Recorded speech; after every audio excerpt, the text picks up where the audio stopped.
target through the peephole in the wall in the voyeur's chamber.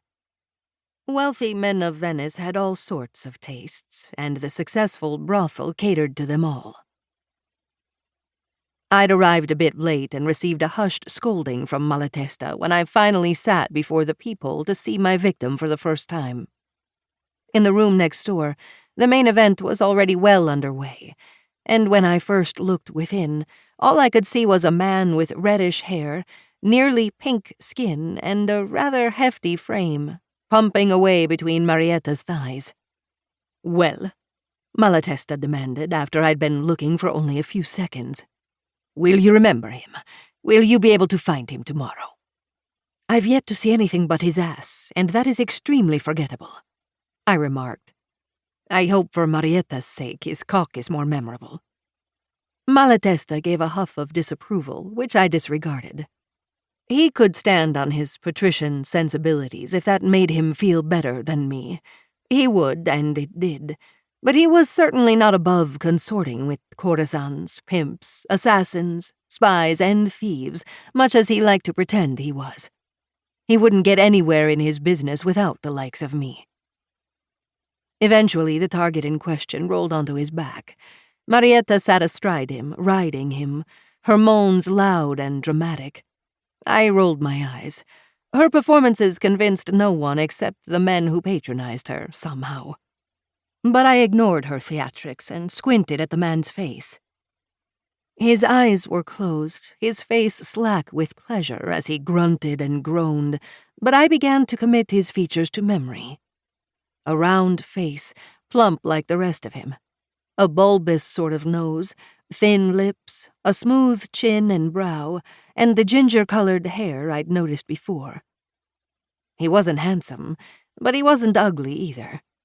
Marietta could do worse, though she often did better. He had an unremarkable sort of face, really, but I marked it all the same. I sat back from the peephole, the escalation of moans from the other side of the wall indicating that the show was reaching its climax, quite literally. "And so," Malatesta demanded, "will you be able to find him in the Ascension Day crowd?" "Just a moment more," I said. "I want to see him with his eyes open as well." I listened, and indeed the activity within had come to an end.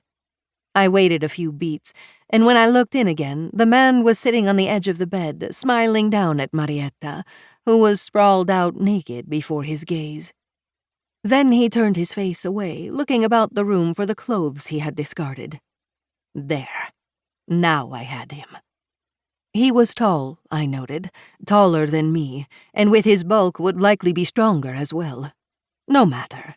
A quick first strike to impair him before the killing blow was all that was needed. "He pays for Marietta's company for the night and doesn't even stay," I commented casually. "A fool to not get his money's worth."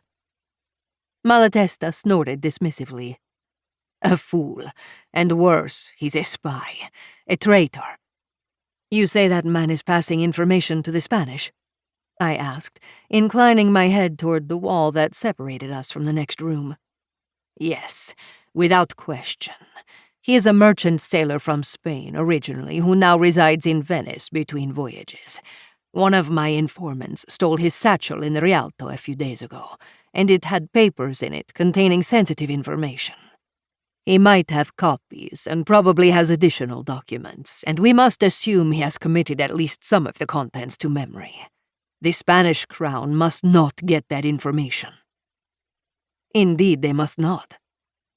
Of all the mighty European powers, the Spanish wielded by far the most influence on the Italian peninsula.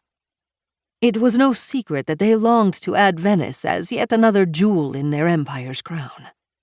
I could not let that happen. I would not let it happen. I pictured the man's face again, unassuming and indeed unremarkable. Hardly the sort one expected to be a spy helping plot the downfall of the Venetian state. But I well knew that appearances meant nothing. Less than nothing, really, especially in Venice. A city of masks and shadows, deceptions and mirrors, and water that might hide any secrets within its depths.